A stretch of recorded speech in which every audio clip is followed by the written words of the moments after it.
فضائل مال میں انہوں نے لکھا ہوا کہ جی 12 دن تک ایک بزرگ کا واقعہ ہے کہ ایک ہی وضو سے ساری نمازیں پڑھی، یعنی 12 دن تک نہ وہ سوئے، نہ انہوں نے کھانا پینا کیا اور نہ ٹوائلٹ گئے.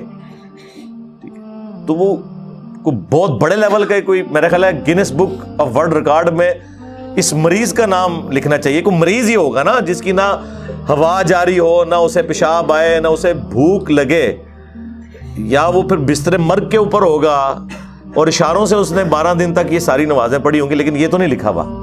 اور کہتے ہیں کرامت ہے. کرامت تو صحابہ کرام کو تو اس طرح کی کوئی کرامت حاصل نہیں تھی، اور اس زمانے میں تو سب کچھ نارمل چلتا تھا. اسی طریقے سے آپ مطلب عجیب و غریب یہ کہانیاں تو آپ کو ہر دوسری جگہ سننے کو ملیں گی کہ جی وہ بزرگ جو ہیں وہ بیٹھے یہاں ہوتے تھے اور نماز مکے پڑھ لیتے تھے، مدینے جا کے پڑھ لیتے تھے. ان کی یہ پرواز ہوا کرتی تھی، روحانی پرواز، اور یہ وہ. ہم کہتے ہیں جی صحیح مسلم میں حدیث موجود ہے، مشکات کے اندر بھی ہے، بنو سلمہ جو ہیں وہ مدینے کے چوراہے پہ کھڑے ہیں، اللہ کے نبی پاس سے گزرے ہیں صلی اللہ علیہ وآلہ وسلم، اور استفسار فرمایا تو انہوں نے کہا یا رسول اللہ ہم نے ارادہ کیا کہ ہم شہر میں شفٹ ہو جائیں کیونکہ ہمیں گاؤں سے آنا پڑتا ہے نماز پڑھنے کے لیے، لیٹ ہو جاتے ہیں. تو آپ علیہ السلام نے فرمایا کہ تم وہیں رہو، تم جتنے قدم چل کے آتے ہو تو اللہ کے حضور تمہارے لیے نیکیاں لکھی جاتی ہیں. اچھا وہ شفٹ اس لیے ہو رہے ہیں کہ ہمیں نماز میں آسانی ہوگی، دور سے آنا، جماعت میں شامل ہونا ایک تردد کا کام ہے تو ہم قریب ہی آ جائیں. اور نبی الاسلام فرما رہے ہیں جتنے قدم چل کے آتے ہو ثواب ہوگا.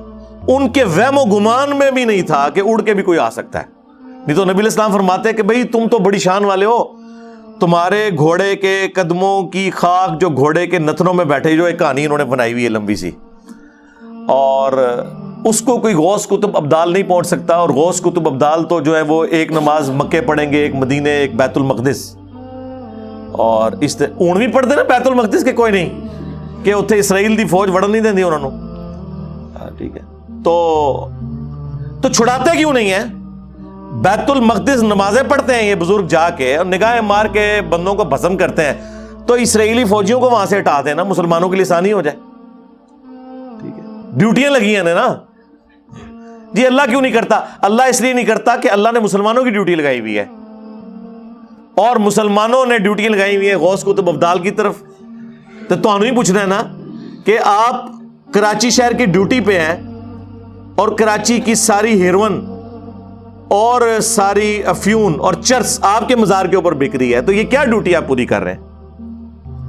آپ جناب لاہور شہر کی ڈیوٹی آپ کے پاس ہے، آپ کو کہتے ہیں جی روحانی گورنر پنجاب، اور جتنی بے حیا عورتیں ہیں وہ اپنا ناچ گانا، اور جتنے چرسی اور پوڈری ہیں وہ آپ کے مزار پہ نظر آئے، تو سرکار آپ سے پوچھیں گے نا کہ آپ نے ڈیوٹی پوری کی ہے یا نہیں.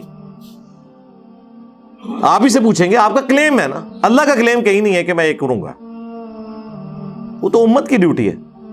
تو پھر ان ساری چیزوں کو چھپانے کے لیے ان کے پاس بڑے یعنی جھوٹے قسم کے بہانے ہوتے ہیں. تو بات وہاں سے میں نے شروع کی تھی. ہم تو بالکل ایگری نہیں کرتے اس طرح کی چیزوں کے ساتھ، اور یہ عقلاً بھی محال ہے.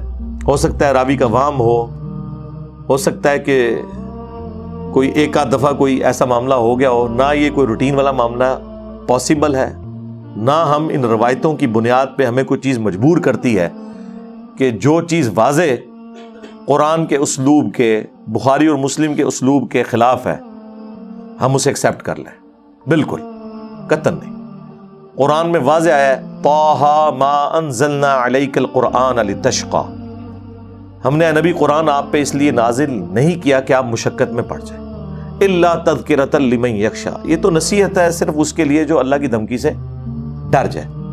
یعنی ہاں آپ اس مصیبت میں، اس تکلیف میں اپنے آپ کو مت ڈالیں کہ لوگ حق بات قبول نہیں کر رہے. یہ تو صرف ان کے لیے نصیحت ہے جو اللہ کی دھمکی سے ڈرتے ہیں. فذکر بالقرآن من یخاف وعید، اس قرآن کے ذریعے آپ اسے ڈر سنائیں جو اللہ کی دھمکی سے ڈرے. سیذکر من یخشیٰ ویتجنبها الاشقیٰ، نصیحت اسے کریں جو ڈر رکھنے والا ہے، اور جو بدبختی پہ اترا ہوا ہے اسے اس کے حال پہ چھوڑ دیں. یہ قرآن کا اسلوب ہے. اس میں مشقت تبلیغ والی بھی ہے اور قرآن کی تلاوت میں بھی اپنے آپ کو مشقت میں ڈالنا یہ بھی منع ہے. بخاری مسلم میں حدیث ہے کہ بس قرات اس وقت تک کرو جب تک کہ طبیعت ساتھ دے. جب نیند کا غلبہ ہو یا ایسا کوئی معاملہ ہو تو چھوڑ دو. اب مجھے بتائیں اس طرح کی مشقت کو اٹھا سکتا ہے؟ اور پھر آپ کو کہانیاں سنائیں گے جی ایک ٹانگ پہ 15 سپارے اور دوسرے پہ 15. بغلے بڑے سن. نبی علیہ السلام نے کبھی ایک ٹانگ کے اوپر نماز پڑھی ہے؟ مجھے بتائیں. دونوں ٹانگوں پہ کھڑے ہو کے نماز پڑھی. ویسے آپ کو کہتے ہیں کہ جی وہ دائیں پاؤں کا انگوٹھا ہل جائے تو نماز ٹوٹ جاتی ہے, تو جب وہ دائیں پاؤں پورا اٹھاتے ہوں گے ہائے ہائے ہائے کتنے دماغ گیا ہے, کہتے نہیں قلعہ ہے نماز دا اے سجا انگوٹھا. کہانیاں بنائی ہوئی ہیں, اور جب ہم یہ بات کریں تو ان کو برا لگتا ہے. تو یہ مشقت نہیں ہے.